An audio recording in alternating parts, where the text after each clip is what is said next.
வணக்கம் மக்களே. நான் ஹீலர் கோபிநாதன் பேசுறேங்க. எப்போ இருந்தாலும் எனக்கு பல்லு சம்மந்தமான பிரச்சனைகள் இருந்துட்டே இருக்குன்னு சொல்லுவாங்க. ஒண்ணு ஈறு வீக்கமாயிரும். இல்ல பல்லுகள் பலம் இழந்து ஒரு ஆட்டங்கள் குடுக்கும். இல்லன்னா ஒரு கடிச்சு மென்னு சாப்பிட முடியாது. ஸ்ட்ரென்த்தே இல்லன்னு சொல்லுவாங்க. கொஞ்சம் ஒரு கடலை மிட்டாயோ, ஒரு ஹார்டான பொருள் சாப்பிட்டாலே எனக்கு சாப்பிட முடியல. பல்லுலாம் கொஞ்சம் கஷ்டமா இருக்கு. கடிச்சு மென்னு சாப்பிட முடியலன்னு சொல்லுவாங்க. அதுக்கு காரணம் ஈறு நல்ல பலம் இல்லன்னு சொல்லுவாங்க. டாக்டர்ஸ் அதுக்கேத்த மாரி பொருள், விட்டமின்ஸ் பொருள நெறைய குடுக்கலாம். இல்ல நீங்க வெளி சாப்பாடும் எடுத்துக்கலாம். எடுத்த வரைக்கும் கொஞ்ச நாள் நல்லா இருக்கும். திரும்பவும் அந்த பல்லு வேதனைகள் காமிச்சுட்டே இருக்கும்னு சொல்லுவாங்க. இவங்களுக்கு எளிமையான காய்கறிகளா ஒரு வேளை மஞ்சள் பூசணிக்காய், ஏதோ ஒரு நேரத்துல மேல உள்ள தோலையும், உள்ள இருக்கிற விதைப்பழம் அப்படியே போட்டு அரைச்சு வடிகட்டி ஒரு 15 எம்எல் எடுத்துட்டே வாங்க. அடுத்த வேளை தேங்காய் சில்லாவ இந்த தேங்காய் சில்லு இருக்கு பார்த்தீங்களா? அந்த ஒரு சில்லுன்னு சொல்லுவாங்க. ஒரு சின்ன துண்டுன்னு இருக்கு பார்த்தீங்களா? அந்த துண்ட சின்ன சின்னதா மென்னு கடிச்சு கூட சாப்பிட்டுக்கலாம். சில பேர் பல்லே கடிக்க முடியாத வேதனை உள்ளவங்களுக்கு இது இன்னொரு மாற்று விஷயங்களா, செக்குல ஆட்டுன தேங்காய் எண்ணெய் இருக்கு பார்த்தீங்களா? கொப்பரை தேங்காய்லேருந்து எடுக்கப்பட்ட தேங்காய் எண்ணெய். அந்த ஒரு ஸ்பூன் தேங்காய் எண்ணெய குடிச்சுக்கலாங்க. இம்மீடியட்டா அந்த பல்லு வலியோ, ஈறு வீக்கமோ எல்லாமே நல்லா குறைஞ்சிருங்க. பல்லு நல்லா பலப்படுத்துங்க.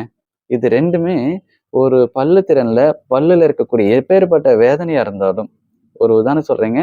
எப்பேர்ப்பட்ட சொத்த பல்லாவோ இருந்தாலும் இது சரி பண்ணும். சொத்த பல்லு சரியாக்காது. ஆனா அந்த பல்லுடைய வேர பாதுகாக்கும்.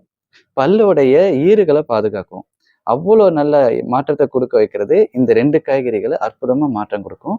நீங்க எடுத்து பண்ணி பாருங்க. காய்கறி எடுத்து சாப்பிட்டு பாருங்க. அற்புதமான மாற்றம் இருக்கும். இதுக்கு மேல உங்களுக்கு ஏதாவது சந்தேகம் இருந்தா, கீழ என்னுடைய ஃபோன் நம்பர்ஸ் இருக்கும். அந்த நம்பர்ல நீங்க கேட்டுக்கலாம். ஏதாவது சந்தேகம் இருந்தாலும். எல்லா வியாதிக்கும் இந்த 12 காய்கறிலயே உங்களுக்கு முழுமையான தீர்வு, நிவாரணங்களே கிடைச்சிருங்க. இதே உங்களுக்கு போதுமானதா இருக்கும். சில பேருக்கு பல்லுல கடுமையான ரொம்ப பாதிப்பு இருக்குன்னு சொல்லிட்டு இந்த 2 காய்கறி சாப்பிட்டு, சில இடத்துல ஒரு வேதனை ஒரு சில குறிப்பிட்ட மக்களுக்கு நான் சொல்ல வரேங்க.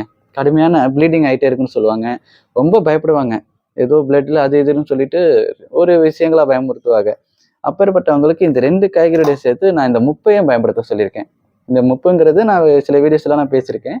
அந்த முப்புங்கிற ஸ்ப்ரேய நீங்க அப்ளை பண்றதுனால, ஒரு தூரத்துல இருந்து முகத்துக்கு நேரா 2 ஸ்ப்ரே அடிக்கிறதுனால, அந்த ஈறுகள்ல எந்த இடத்துல டெப்த்தா செல்லுகள் பலமிழந்து இருக்கோ, அந்த செல்லுகள பலப்படுத்த வைக்கக்கூடிய எளிமையான இந்த 3 விதமான உப்பு தண்ணி ஸ்ப்ரேய நல்ல மாற்றத்த குடுக்க வைக்க திறன். இது உன்னதமான விஷயத்த கொண்டு வரும். இந்த மாற்றத்த குடுக்கக்கூடிய இந்த முப்போட ஸ்ப்ரேய நீங்க பயன்படுத்திட்டு வந்தீங்கன்னா, நல்ல மாற்றத்த ப்ளீடிங் ஆக விடாது. இன்னும் தேவையான செல்கள பலப்படுத்தி நல்ல திறன்கள கொண்டு வரும்.